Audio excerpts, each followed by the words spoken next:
NOS4A2 by Stephen King's son, Joe Hill.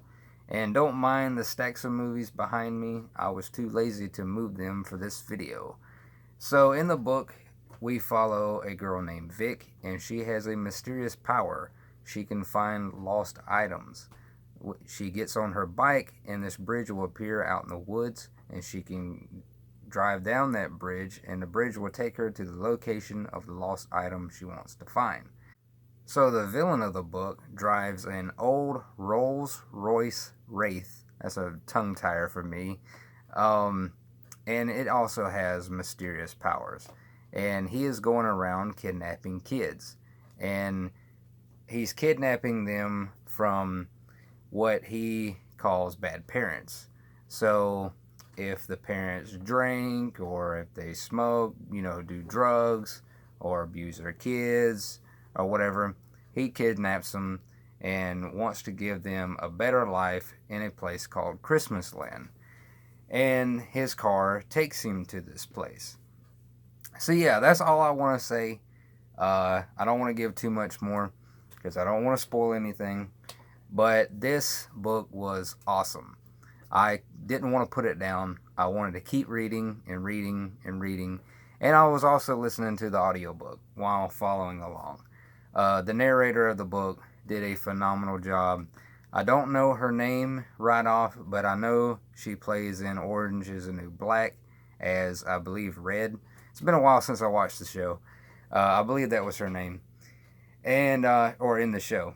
So yeah, she did a phenomenal job. I didn't want the book to end. I was sad when it did. But yeah, I love this book. But the only nitpick I had with it, it's not a big issue for me, but the only nitpick I had with the book is Joe Hill sounds a lot like Stephen King, his dad. And it's kind of a problem, or it could be a problem later on. He just sounds too much like him, and he doesn't really have his own voice, because hell, it felt like Stephen King wrote this book instead of Joe Hill. And it felt like a Stephen King book. But out of the Joe Hill books, I've only read 3, and this is definitely my favorite Joe Hill book.